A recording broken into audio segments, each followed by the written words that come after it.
You know that toothache that just stops you in your tracks? That throbbing, can't think straight kind of pain? Well, chances are that's your body screaming about a condition called pulpitis. It's super common, but most of us have no idea what's actually going on deep inside that tooth.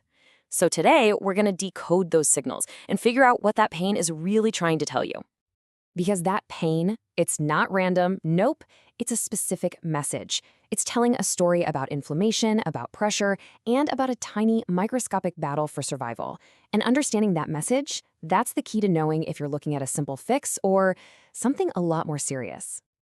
So, to really get what's happening, we need to understand the battlefield. Let's take a look inside a tooth and see what we're actually working with. Okay, so every single tooth has these 3 layers of defense. On the outside, you've got the enamel. It's literally the hardest stuff in your entire body. Beneath that, there's the dentin, which is a bit softer, a little more porous. But right there in the middle, at the very heart of it all, that's the dental pulp. And that's where our story really begins. The best way to think about the pulp is as the tooth's command center. It's not just some random tissue. It's got all the nerves that feel hot and cold and, yeah, pain. And it's got the blood vessels that bring in all the nutrients to keep the tooth alive. It is, for all intents and purposes, the living soul of the tooth. So pulpitis is just a fancy word for when that core tissue gets inflamed. But here's the thing that makes it so painful. If you sprain your ankle, it can swell up, right? It's got room to expand. The pulp, on the other hand, is trapped inside the hard, unmoving walls of the tooth. So when it swells, it has absolutely nowhere to go. And that creates this insane amount of pressure, which is why the pain can be just off the charts excruciating. But this inflammation doesn't just happen out of the blue. It's a reaction, a response to an attack. So the question is, how do the bad guys, usually bacteria, get past all those tough defenses to reach the super vulnerable core? Well, there are a few ways the fortress can be breached. The number one culprit is a good old-fashioned cavity, basically drilling a tunnel straight to the center. But it could also be physical trauma, like a crack from falling off your bike, or even just the constant stress from grinding your teeth at night. Sometimes, believe it or not, even the irritation from a lot of dental work can open up a pathway for trouble. Let's zero in on that main villain, though. Dental cavities. Think of it like a slow-motion invasion.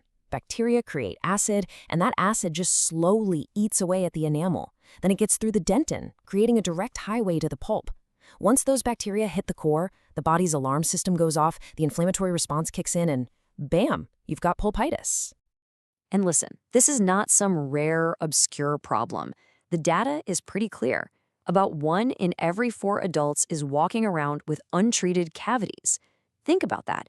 That's a massive number of teeth that are just one step away from this whole painful process starting. It's a huge issue, kind of hiding in plain sight.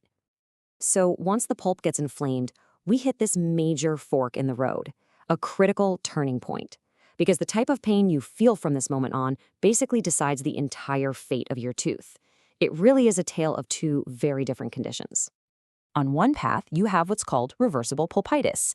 This is the pulp sending up a flare, a warning signal. It's saying, hey, I'm irritated down here, but I can still heal. The pain is sharp, but it goes away fast. On the other path is irreversible pulpitis. This means the warning was missed, the damage is just too severe, and that pulp, it's not going to bounce back. This is that deep, throbbing ache that just hangs around. So how on earth does a dentist tell the difference? Well, they play detective, and their main tool is temperature. With the reversible kind, a little puff of cold air gives you a sharp pain, but it's gone in a second or 2. But with the irreversible kind, that same cold test causes a pain that can stick around for minutes. And the reaction to heat? Oh, that's the biggest clue of all. This right here is the giant, flashing red flag. Why heat? Because heat makes the fluid and any gas trapped inside that inflamed little chamber expand like crazy. This just skyrockets the internal pressure, basically choking off the blood supply. It's the pulp's final, desperate SOS signal that it's past the point of no return. Okay, so once the diagnosis is clear, reversible or irreversible, the path forward for treatment becomes pretty clear too. It all just depends on which stage the tooth is in. For reversible pulpitis, the solution is, thankfully, pretty straightforward. Your dentist just needs to get rid of the thing that's causing the irritation, which usually means cleaning out the cavity, and then putting in a filling. Once the threat is gone, the pulp's amazing natural ability to heal just takes over. The tooth is saved, and its nerve is still alive and well. But once it crosses that line and becomes irreversible, the whole goal of the treatment has to shift. At this point, the pulp tissue is either dying or it's already dead, and now it's become a source of infection. You can't save it anymore. You have to remove it to save the actual tooth and stop that infection from spreading. And that is exactly what a root canal is for. Its whole purpose isn't to cause pain, it's to get you out of pain. The process is really logical. First, you take out the dead or dying pulp. Second, you meticulously clean and disinfect the entire space inside the tooth. And finally, you seal that empty space up tight and restore the tooth so it's strong and ready to go again. Pulling the tooth is always the last resort. The whole point of modern dentistry is to keep your natural teeth in your head for as long as possible. An extraction only really comes into play when the tooth is so broken down from decay or a fracture that even a root canal just can't save its structure. But here's the best part of this whole story. All of it, the pain, the procedures, the stress, is often completely avoidable. So let's talk about prevention. This timeline shows you the whole domino effect. It starts with a simple cavity. If you ignore it, it turns into reversible pulpitis.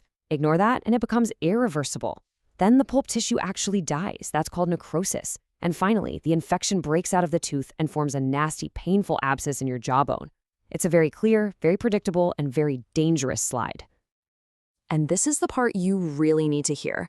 An abscess is no longer just a tooth problem.